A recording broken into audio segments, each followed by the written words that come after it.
Hi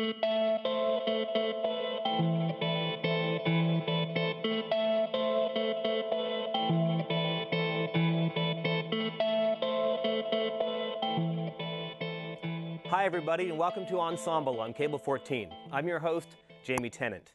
This is the show where we take 4 local singer-songwriters, put them together in a room, and let them play each other's songs, talk, and tell stories, all based around one common theme. That theme tonight is songs with a social conscience. Now, tonight's show is going to be moderated by Dan Medakovic. Dan has been writing and playing songs for 30 years or more.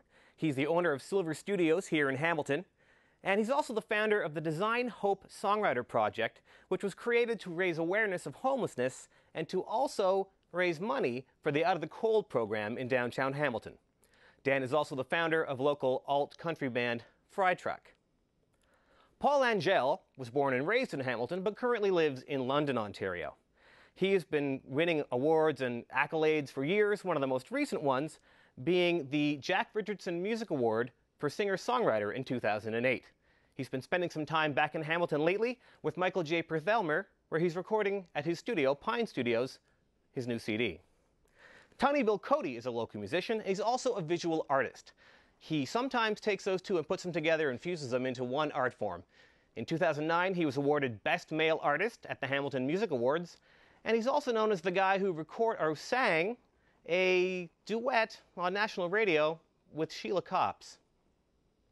Why not? Finally, Kim Koren is on the show tonight. Kim is a lifetime resident of Dundas. She's a singer-songwriter known for her soulful country-influenced songs. She has 2 CDs that were nominated for Hamilton Music Awards, the most recent of which is Raven Heart. And soon you'll be able to see Kim out playing live with her full band, something she hasn't done since 2010. Well, now that you know the players, let's hear them play. We'll pass it off to Dan, our moderator for tonight.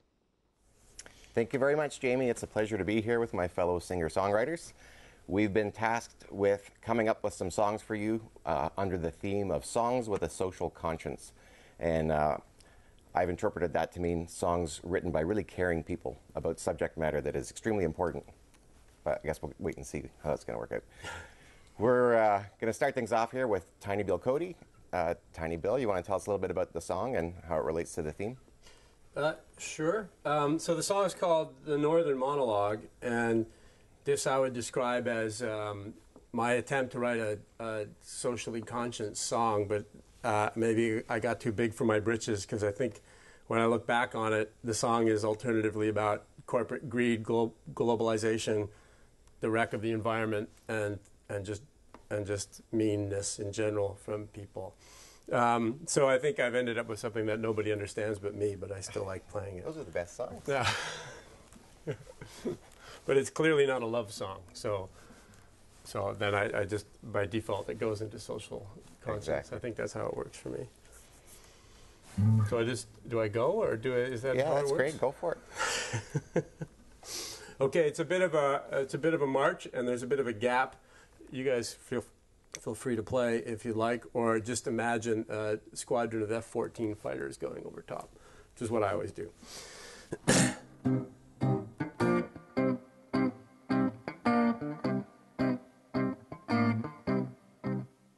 The Economist. The Economist.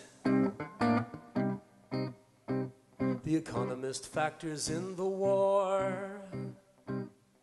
Out in a faraway foreign land, his heart is flush with the firm belief in liberty, democracy, the right to keep one's creature comforts. He sings the Northern Monologue, and it flashes out on a digital stream, and it enters in the public mind as softly as a dream. The Northern Monologue, more of a kind of spoken song that empties into the dewy ears of every lily child and perfect angel, all that's good and chaste and moral, stretching outward from the west along the points that make the compass, marching forward step by step along the corners of the earth. And he thinks, destiny, oh destiny, come to me, make love to me, oh destiny, wash over me, let's merge together and we'll take everything. And this is where you imagine the F-14s flying their noble flight. There they are.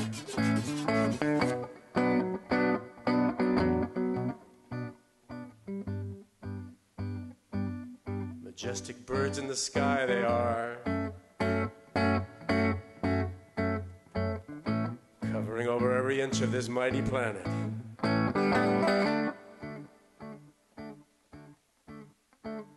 The economist knows the monologue will stretch and blanket all the land, the same way that a winter snow covers over all the colors, softens all the crooked edges. He speaks into the microphone and looks right at the foreign press. He assures them that the monologue is an instrument of peace. But he thinks, destiny, oh destiny, come to me, make love to me, oh destiny, wash over me, let's merge together and we'll win everything. Oh destiny, oh destiny, come to me, make love to me. All right. There you go. Wow, that was epic. It was Wagnerian, I think, in its scope. So, some questions. What was going on in the world at the time that you wrote that, and how long ago was this? Okay, so I had just I just finished reading a book called Upside Down World by this great Latin American writer named Eduardo Galeano. And it's his word, the Northern Monologue, and he used it from a South American perspective to talk about like how insane the world looks from the perspective of like Guatemala, where he's based, I believe. And because he just feels like there's this one dialogue, the Northern Monologue, that is just everywhere and controls everything. And I love the image of it. And then it just, instead of like trying to write like a soulful, like let's change the earth and everyone's got to love each other stuff, I just really ran with this idea of this speech being an infectious thing, and like economists with big hard-ons like talking about it and imagining it, and I don't know, like it just became more of a really strong poetic image, and so that's what I ran with. Yeah, very cool. Yeah. I like the big destiny lines. They're fun to sing. They feel good. Yeah. Yeah. Very cool. Well, thank you. Kim, Yes. what would you like to sing for us? And you want to give us a little bit of background on the song and as it relates to the theme? Yeah, I'm going to play something off my latest album, Where Are You Living Now? And I never intended it to be a song about Haiti, but as the song unfolded, I realized afterwards that it was describing all the destruction. And so I made a short little video of clips of photos of you know, all the disaster photos, and it kind of went sort of viral a little bit, and someone else made their own video with actual footage, and they emailed me and said, can I use your song? And so I thought that was really, you know, cool, and it was an honor. And sometimes I still go back and I watch it, and just makes me think, you know, that was, it happens, that disasters happen all the time, but yeah, that's how it relates to Haiti anyway. And when you set out to write a song like that with a very specific issue or event in mind, do you try to then create the song in a more broader sense? The reason I'm asking is I'll often be inspired by an event like that to write a song, but then I'll intentionally keep it, obscure the event in the lyrics so that it can apply to many different things. Yeah, there's nothing in it that says earthquake or flood or anything like that. So it can be used. You know, I mean, you could use it for Katrina. It could be anything. It could be any kind of disaster where there's death and just, you know, I know it's horrible, but I mean, just, you know, everything's wrecked, everything's ruined. So, yeah, I don't think about it. It just comes out. Yeah. Great. Well, let's hear it, and we should all feel free to play along. I didn't know what to play along with Tor's 17-chord song there. Yeah. But if yours is in one key, we might be able to. Yeah, it's kind of not really much to play on this one, but you can try. Sure. Gauntlet is thrown down. Yeah. You just try. Yeah.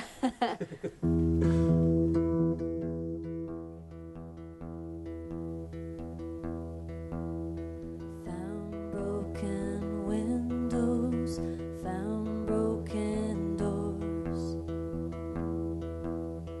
I found a stain on the kitchen floor.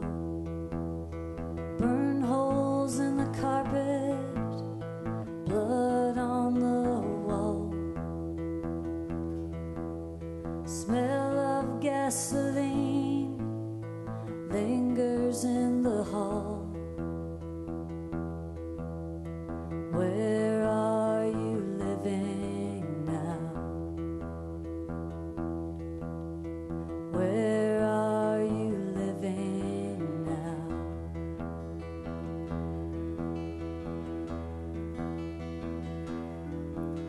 Sense of your destruction, I can only guess. My heart starts sinking as I sift through this mess. Was there time to run? Was there time to hide? Was it any safer when you ran outside? Where are you living now? Where are you living now?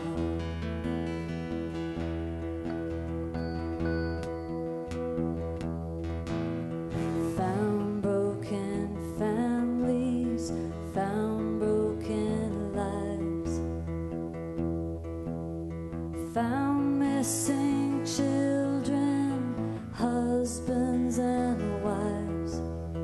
Did they see it coming?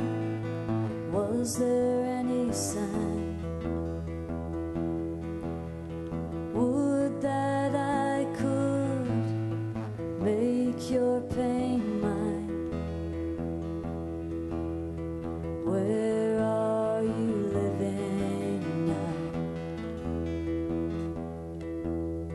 Please can I help you somehow? Where are you living now? Please can I help you somehow?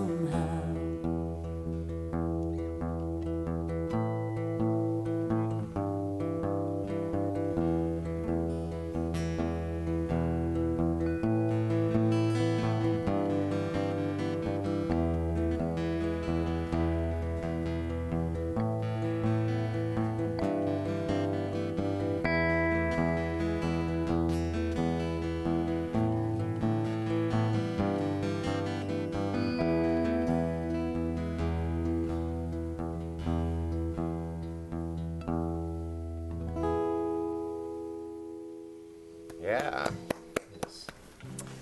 Wow, what a beautiful song. Thanks. For such a dark topic, but Yeah. still absolutely gorgeous. You can almost imagine it. You almost, I don't know, I can almost imagine being there and just, you know, the smoke is clearing, there's dust in the air, and it's just, I don't know, I kind of feel it.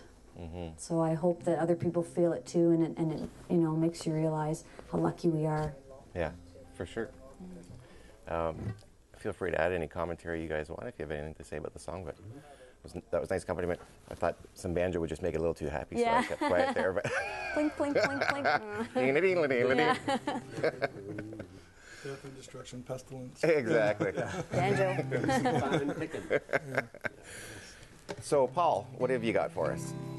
I've got a song called "There's a Time," and this I wrote this 9/11, a couple of days after 9/11, because when that happened, I had friends that lived in New York, and the original, and I was asked to write a song for the Tears of a Thousand Years album that came out with everybody on it, and my initial song I wrote wasn't kind. I was like angry about the whole thing. Which is a reaction that many people share. And then after thinking about it for a bit, the whole gist of the song is that everybody was so angry, they're going to take it out on everyone they see. And there's only like 19 people that were actually part of this thing, and so now a whole culture is going to be a big brush go across all of them. And I just thought, you know, like, let's back the truck up and, you know, take a moment and look back and look at it reasonably instead of emotionally. Sure, if you're in Hamilton, you go out and burn down a temple of the wrong religion. Yeah, well, I heard about that. And I found out after I had recorded it, and that a couple of schools in the States use it as their memorial assembly. They're using that because it just says, you know, come on. I think it's an old hippie thing, because that's what I am. Yeah. we love old hippies. Yeah, so it was kind of that way of looking at it, just because it's so easy just to grab everything and burn it all down. And it's just, too, there's a lot of collateral damage that comes out of that thinking, and a lot of people that had nothing to do with it paid that kind of price. So I got a call from my uncle, who was he was a Marine, and so he was really upset. That's pretty polite, actually. He was speaking in tongues, so to speak, at that time. And I'm like, no.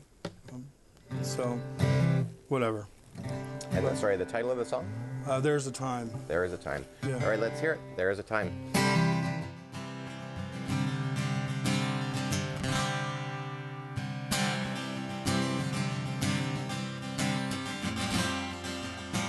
It's done in the traditional folky protest way.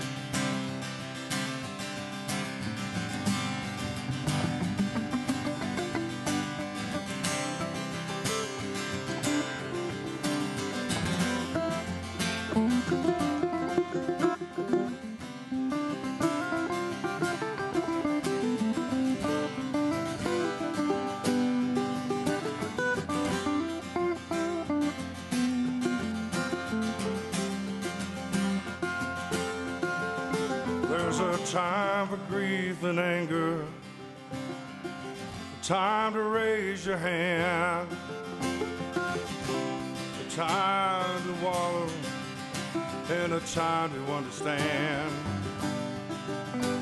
At this time, the world's so fragile, falling off its course. Let's not give in to hatred. Let's not give in to force. Time for this maelstrom on the innocent ones. Let us not give in to hatred and take arms against the innocent ones. I ask for peaceful contemplation as tears fall from our eyes. As the smoke it rises to the sky. There's a time causes maelstroms and the fire and pain. Let us not give in to anger. let's not give in to the name. Ask for contemplation for the innocent ones. Let us not give in to anger. Let's look to the stars and the sun. 'Cause there's a time, peace and anger, a time to clasp your hands, a time for tears and sorrow. There's a time to understand, a time to understand. There's a time for grief and anger, a time to raise your hand, a time for tears and sorrow. There's a time to understand. All the time we're together, raise up all the fortune in vain. There's a time for our sorrow and to honor the names. 'Cause there is a time, there is a time, there is a time, there is a time.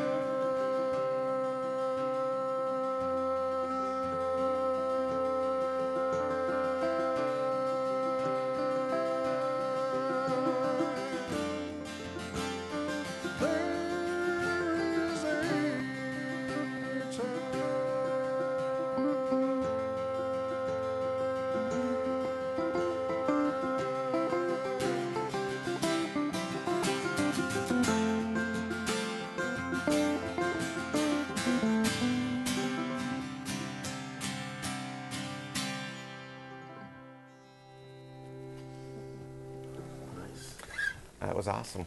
Thank you. Great job, Paul. Thanks. That is like old time. That feels.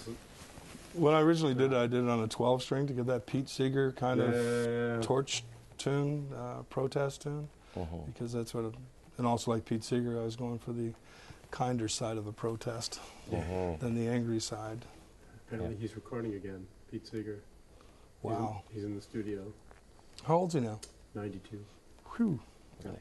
Wow. So there's still hope. Does he know he's in the studio? Yeah, he's in there with Bruce Springsteen and the guys from Wilco, and yeah. That's not bad. That Springsteen album of Pete Seeger songs. Have you heard that one? Yeah. Is that amazing? Yeah. That was a great tune. Thanks. I love it when a song like that is so accessible, because it touches on that kind of traditional, well, for lack of a better term, it's kind of got that 60s feel to it, right? It's got that kumbaya feel to it. Yeah. It's totally awesome. I know you didn't want to say that, so I just brought that up. I wasn't going to say that. Just but you definitely want to sing along, you know? Yeah. And actually, maybe And it's on top more of old country. spaghetti, you It's know. more country to me. Yeah? Yeah. You sure that wasn't my banjo playing? No. Yeah. Maybe it was the voice, too. Got a nice country voice. From the, well, I am mountain people. I was born in Upper Sherman. Close Way enough. up on the mountain. I always think of people coming up from out west going, "Where's this mountain you speak of?" The hill. I thought that was funny when I moved to Hamilton and people were referring to the hill as a mountain, but now I'm here and I'm writing songs about it. So, Yeah, okay. so I guess it's my turn. This song is called "Shake Hands with the Devil," and if you've seen the film or read the book by Senator Romeo Dallaire, you'll recognize that the story is based on General Romeo Dallaire's experience working with the UN in Rwanda at the time of the genocide. And when I watched the film, I was just really, really moved and kind of blown away by how the UN pulled out and left 800,000 people, essentially to be murdered, when a lot of that could have been avoided had the UN had a little bit more political resolution and not withdrawn as many troops. I won't go into the whole story, but I really encourage anybody who's not familiar with the story to either pick up the book or watch the film. Senator Dallaire is definitely a Canadian hero, and what he went through in that experience, trying to save as many lives as he could with just a couple hundred men and women with specific orders not to return fire on the enemy, is just an amazing story. So this is Shake Hands with the Devil. It's in A minor.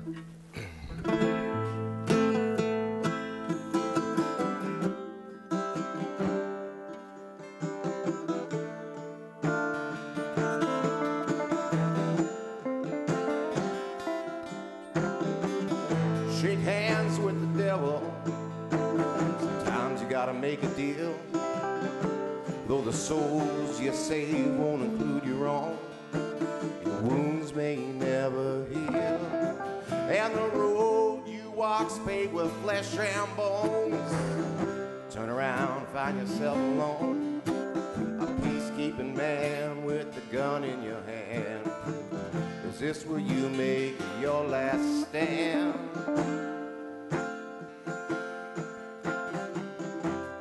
Romeo, how could you know the world would turn its back on you? I guess they don't give a damn about any Africans who don't have diamonds, oil or gold, don't have diamonds, oil or gold.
And the United Nations just took a vacation, saying, boys, there's nothing here to save.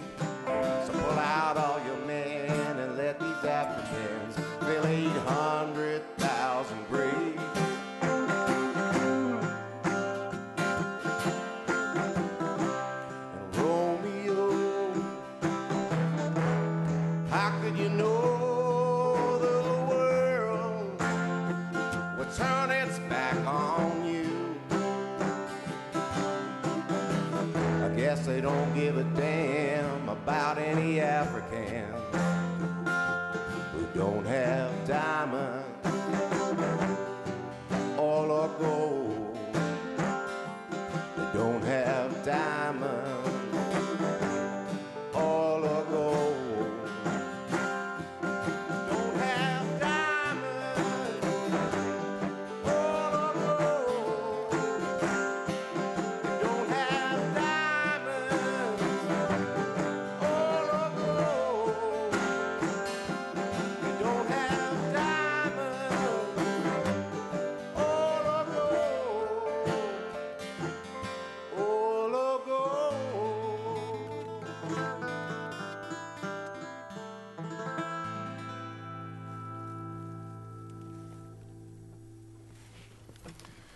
Very good. Good. Thanks. Thank you. Thanks for the accompaniment.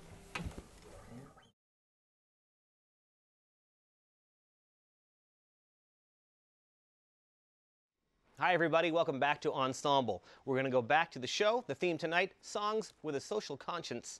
Take it away, Dan. Thanks very much, Jamie.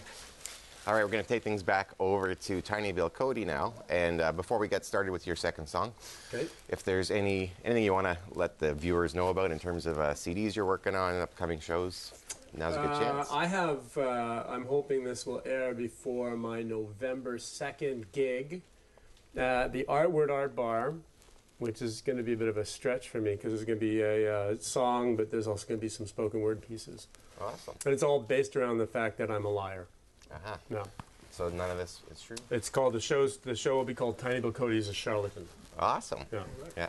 And Artward Art Bar is at 15 Colborne Street off of James Street North. That's right. That's a cool little place you haven't been. Yeah, it's very cool. You, the audience, the viewing audience. Exactly. And so what have you chosen for your second selection? This is a song off the last record I made with my band, The Liquormen, and it's a song called The Ballast. And I don't know exactly how it qualifies as a social conscience song, but it kind of is, because I write a lot of songs that are about like dread and like the world changing and you don't really know how it's changing, and they're like being a kind of revolution that may be good or bad, but you don't. So it's like socially minded, but they all end up sounding very weird. So this is one I always send out to teachers, and I give them a props for their current labor issues that they're working through. So it's called The Ballast. I think I said that, and it's just like E major to A minor, and a bunch of other chords for the chorus. Okay. All right.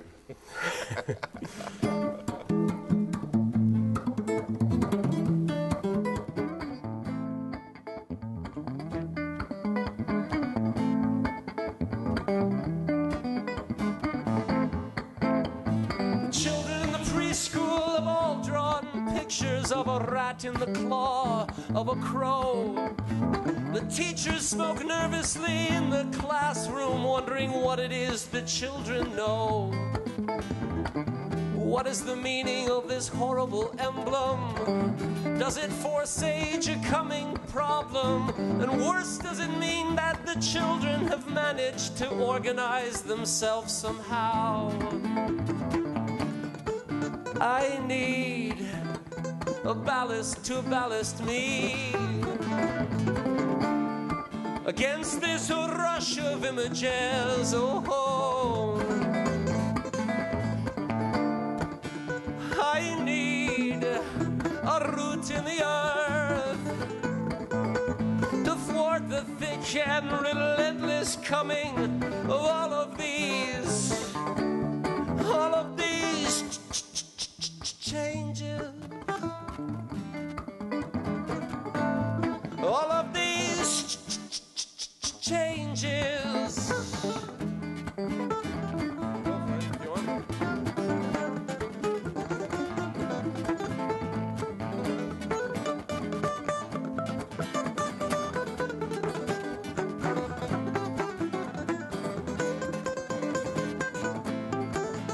Over there by the curve in a car is a man with his radio tuned to a radio station, and the chit-chat-chatter of the on-air announcer seems pregnant with some kind of information. I fear the children have awoken, he says. The man rocks backwards and forwards and backwards in a sad and solitary kind of repetition. I need a ballast to ballast me against this rush of images. Oh, but I need a root in the earth to thwart the thick and relentless coming of all of these changes.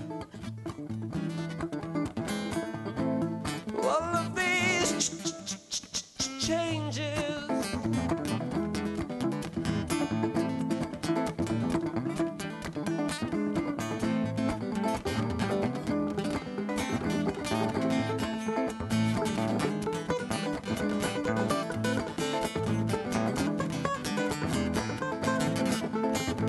Children are sitting in a circle, holding hands and singing together.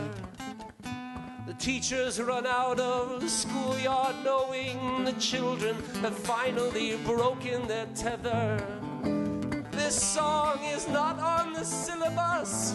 Oh God, what will become of us? What will they have us do when they bring in the new world order? I need a ballast to ballast me against this rush of images. Oh,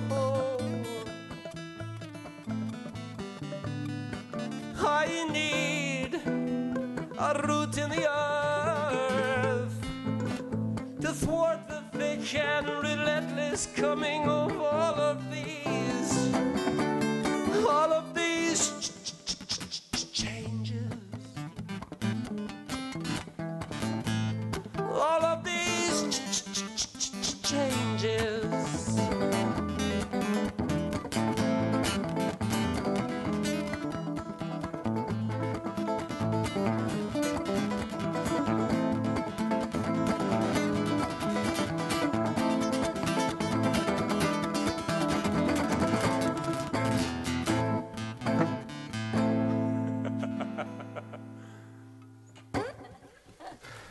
That was fun. There you go. Wow. I particularly like the way you always inject your unique sense of humor into even serious issues. Yeah, I guess so. Yeah, it's unavoidable. Like I just, to me, like every problem that I ever try to address ends up being absurd, and that's always my default position. So, no. The problem is absurd to begin with, or you realize trying to address it Trying as to like absurd? use a song to solve a problem is absurd, right? So I think that's usually what happens to me. Is like I get a concern about the world, and then I write it, and then like the absurdity of trying to solve problems through music kind of hits me, but in a really good way. Like you know, like I just climb aboard it, and it's awesome. You know, like you know, and then yeah. And do you ever feel like you've written a song, anyone, even though, you know, whether or not you played it tonight, where you actually did kind of convey a point to the extent that it affected change? No, like where somebody actually walked away and said, yeah, damn it, I'm going to do something about that. I don't know, because like I think that for me, like the interest for me in writing a song is to not. I'm not so interested in trying to convince people to do something or change people. I'm more interested in the song as an exploration of like taking this crazy world we live in and using it and making kind of odd, beautiful, absurd, mad things out of it. And that you know, if it inspires people to do something, that's awesome. But I don't like the idea of the song being a directive. I'm more like it. I'm more like the idea of confusing people with music in a really delightful way than anything else. Yeah, I mean, you do a great job of that. Yeah, thanks. Put a lot of work into my own. Yeah, confirm. I mean that as a compliment. Yeah. Your shows are always surprising and delighting, and yeah. Yeah, I mean, like the things that I like in art and music are things that I have no idea what they're doing something to me, and I have no idea what it is, and I'm really confused, but really like I'm alive and confused at the same time. So I think I always strive for the same thing in what I do. Yeah. Well, thank you. It's a pleasure. Kim, before I ask what's going on with Kim, just on that same topic, when you set out to write a song, especially on the subject of something to do with a world-changing or life-changing event, what are you hoping that the listener will take away from that? I guess that it makes them think. I mean, it'll make you think anyway, whether it's at that moment when you're seeing the performance, or you go home and you think about the lyrics if they stay in your head, or if you're listening to a recording of it. And a lot of people they really do analyze lyrics, because I don't know if you guys have had people ask you, what does that mean? What are you talking? So people actually do really listen, and sometimes it's easier to communicate with people through music, because it's not intrusive, or it's not they don't feel like on their guard. So it's just music, but something is getting through. So I think that there's been music that's changed my life, so I don't see why my music can't change somebody else's life or the way they see something. Does that answer your question? Yeah, no, that was great. Thanks. Okay. And so before we hear about this specific song, is there anything that you'd like anyone to know about? You mentioned a CD earlier. Yeah. Well, I have 2 albums, and as Jamie was saying, that I have a show coming up on Halloween, which is really awesome, and with a full band. Are you going to dress up for that? I am going to dress up.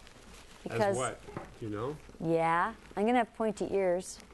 So that's a little hint for you. And wings. Spock in a fairy costume. Angel. Yes. Spock's angel. Yeah, Spock Angel. The Yeah, other it'll be at planet the Vulcan. Casbah on Halloween, so it's going to be pretty cool playing with a full band again. That's awesome. Nice. Yeah, so I hope lots of people come out and celebrate. We're going to maybe bob for apples too. Oh, yeah? We'll see. That's Yeah. great. Yeah. Organic apples. Oh, definitely, Max. I would hope definitely. so. Yeah, Macintosh. Yeah. Great. Yeah.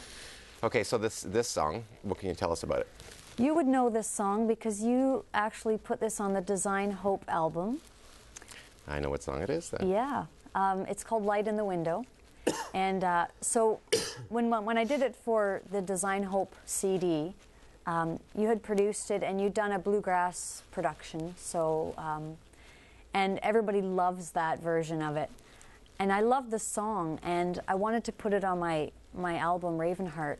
And so we were in the studio just kind of messing around, and we came up with the idea of changing it.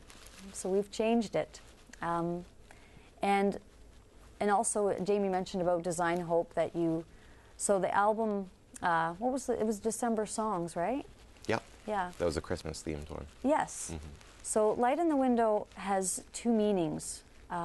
At the time I was reading, or I had just finished reading a book called Underground to Canada. Saunders, I believe, is the author. And it tells the story of the slaves coming to their freedom. They had to obviously sneak away in the night. And there were people who would help them. And they had safe houses. And as they got closer to Canada, and the temperatures dropped, and they weren't used to that. So they needed warmth and shelter and food. And so they would know which houses they could go to because there would be a lantern in the window. And they knew that was where they could go. So Light in the Window, it has that meaning. For the Design Hope and Out of the Cold, I also have a relative who's been living on the streets. And we're always looking, you want to help them. They need food, they need a warm place. So the lyrics talk about, helping people out, giving them a chance. Even if it's just for one night, and that might make a difference, it might not, but, it's cold out there, and, yeah, we just want to help. So, yeah. Awesome. Well, I love the song, but I've had the privilege of hearing it before, so let's hear it again. Okay, so this is totally different, Dan.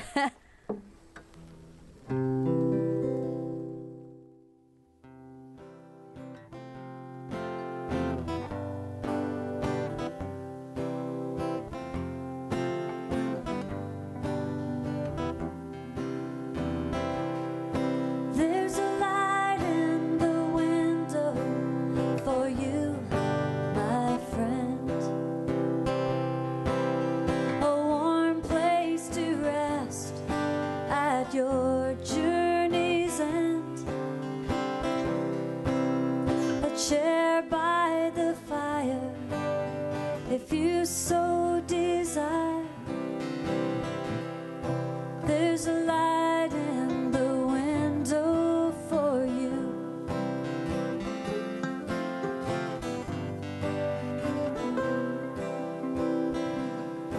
There's a place at the table for you, my brother. A meal to feed your soul, like was made by our mother. We know it's hard for you. We'd like to help you through. There's a place at the table for you.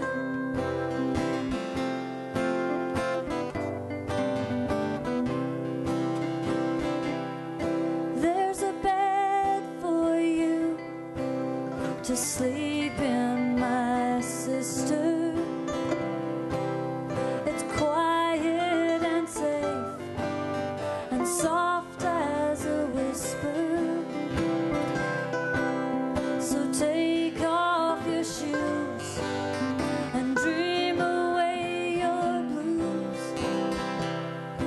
So sleep, there's a bed here for you.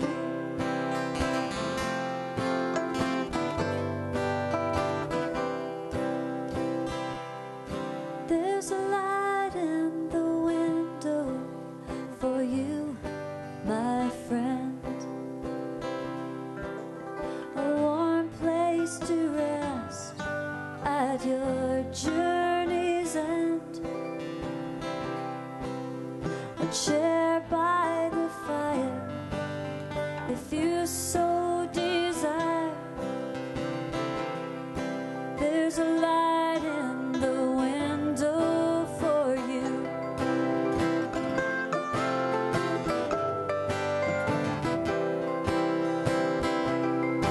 Come one, come all, there's room in the hall. Warm your hands, warm your feet. There are new friends to meet. And when the night is through, my love goes with you. Please remember, there's a light in the window for you. A light in the window for you.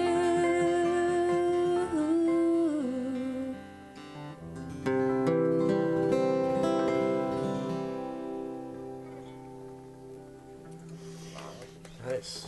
Very nice. Beautiful melody, beautiful voice. Thank you. And you changed the Yeah. time signature. Yeah, I did, yeah. Yeah. Kind of waltzy. Yeah, it feels Yeah. great that way. Yeah, I like it.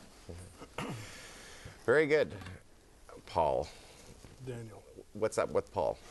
I'm, new. I'm recording a new CD with Michael Thalmer. Right? Just down the street from here? Yeah, just around the corner. And I've known Michael since high school.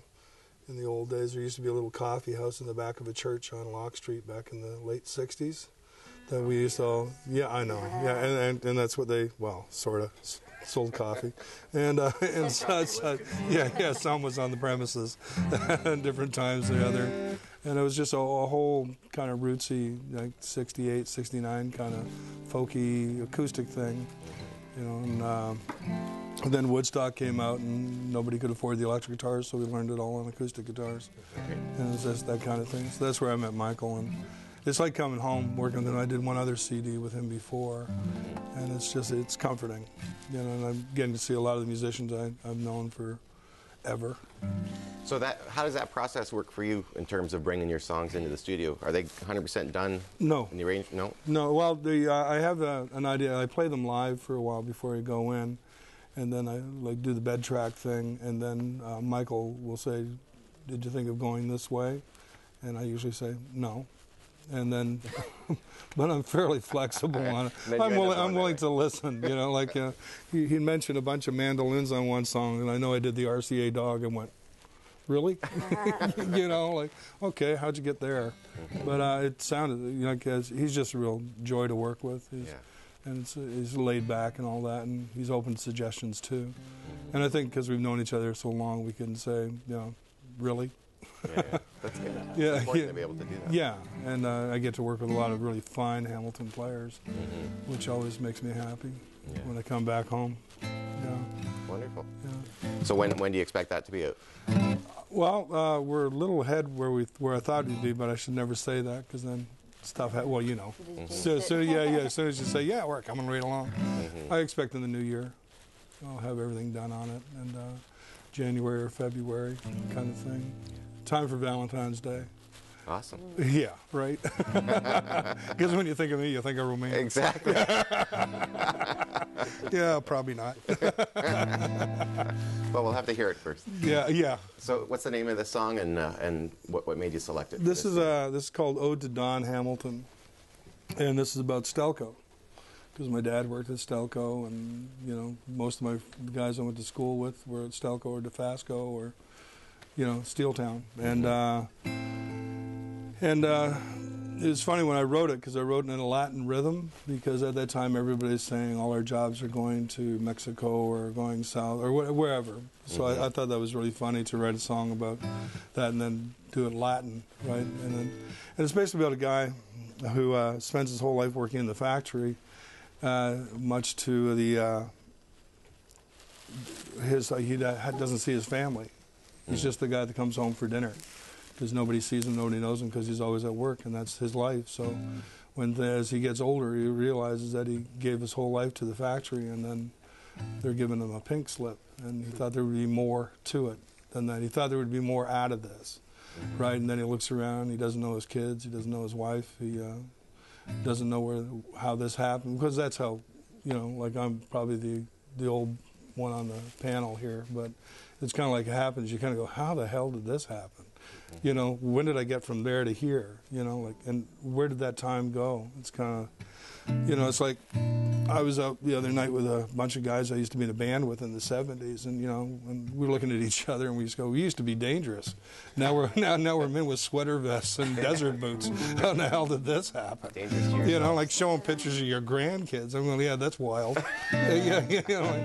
So much for that. Talk about medications. Whatever. Like so.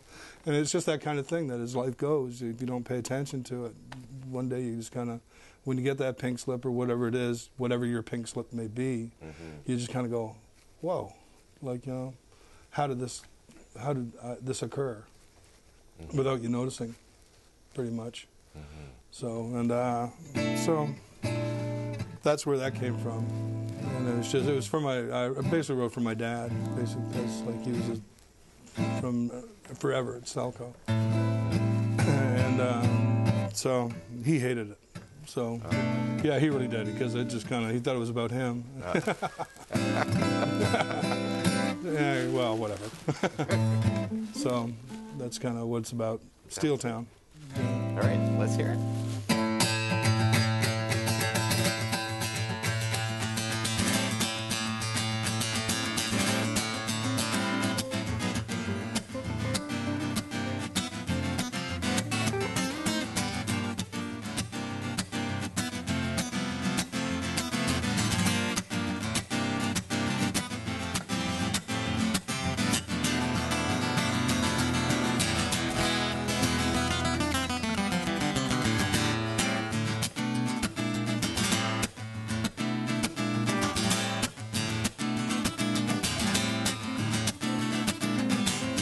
Well, I work down in this factory.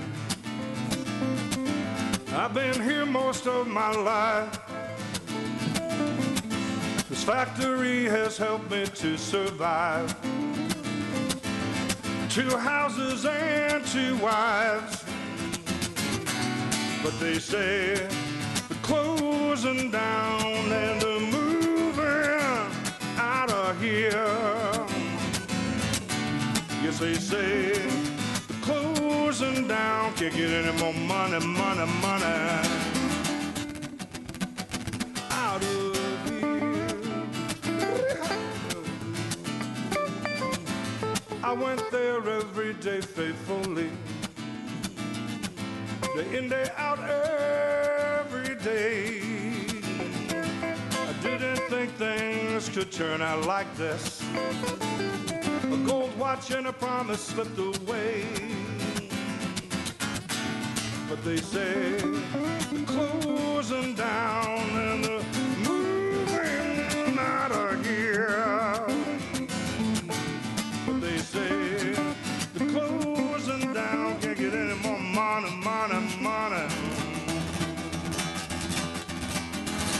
out of here, out of here.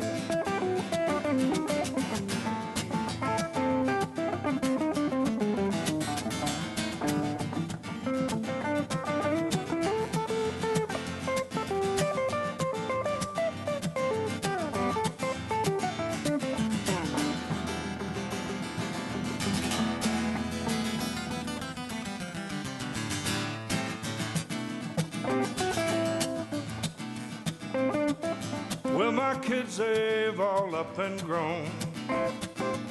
They don't write, I don't write, they don't know how to use a phone. Guess I got what I wanted here.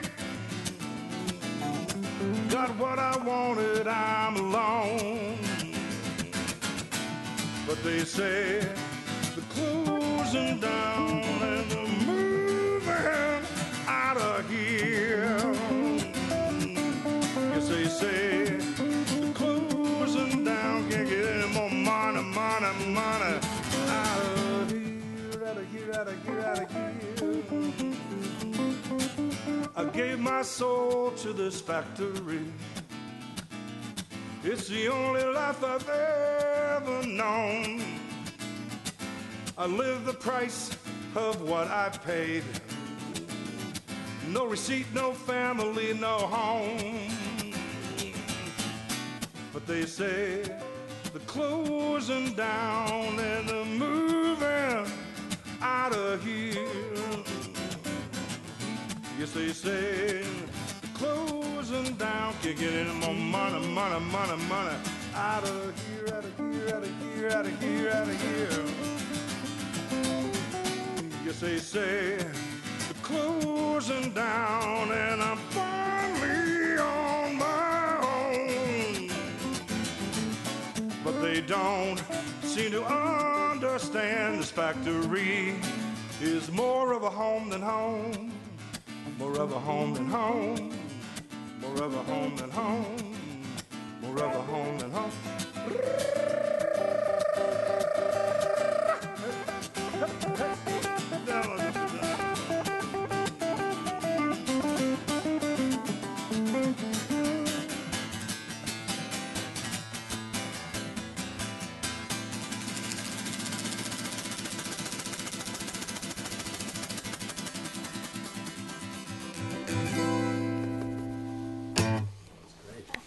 Right on.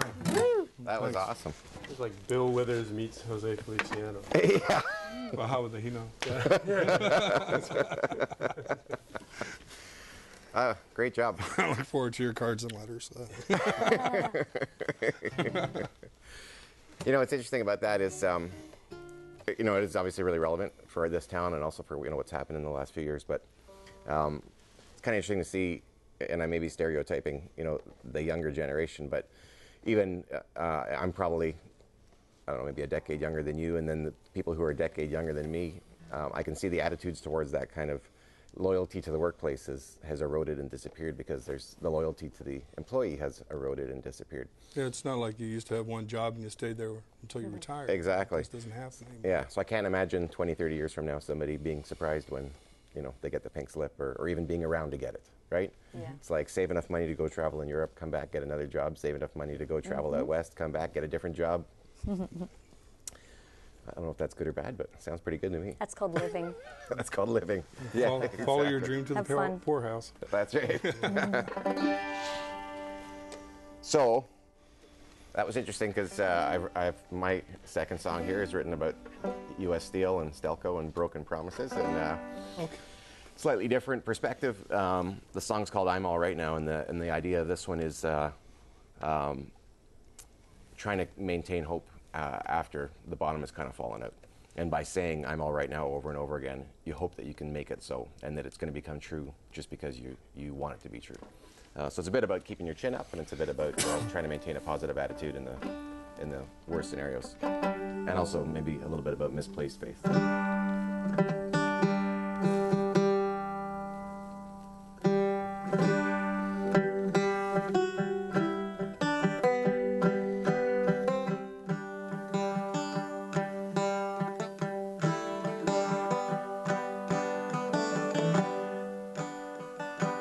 15 years of the same routine, dirty work boots and worn out jeans. 5 a.m. I take my caffeine, then punch my card and start the machine. I'll say it again and I might believe it. I'll say it again and it might turn true. I'll say it again and I might believe it. I'll say it again and it might turn true. I'll say it again and I might believe it. I'll say it again. I'm all right now. I'm all right now.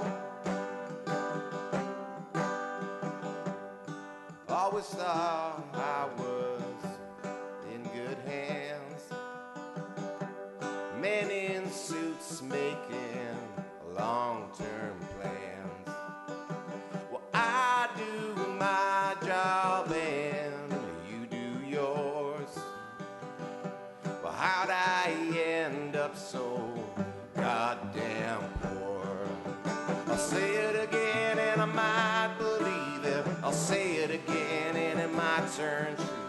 I'll say it again and I might believe it. I'll say it again and it might turn true. I'll say it again and I might believe it. I'll say it again. I'm alright now. I'm alright now.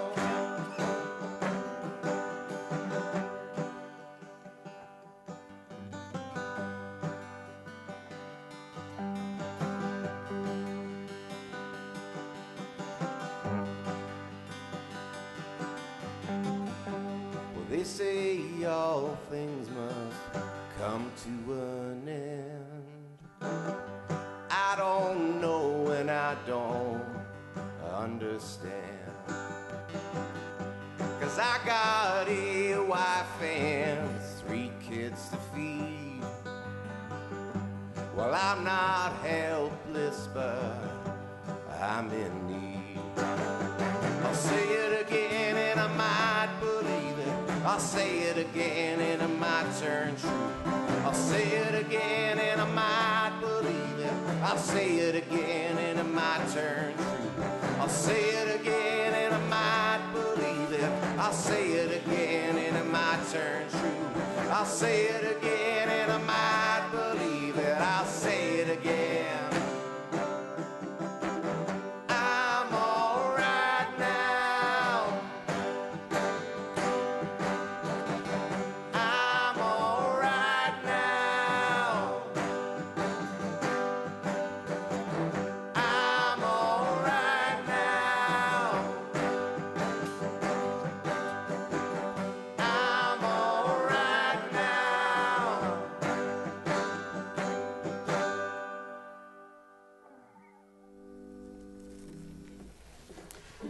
Very good. Thanks. Yeah. Thanks for Sing singing. along. Well, that wraps it up. Hope you enjoyed our songs. We certainly had a good time. Over to you, Jamie. That wraps up our show for tonight. If you want to learn more about these great artists, you can check out the information we're going to post right now on the screen. Tonight's moderator was Dan Medakovic. He was joined by Kim Koren, Paul Langille, and Tiny Bill Cody. I'm Jamie Tennant. Thanks for watching.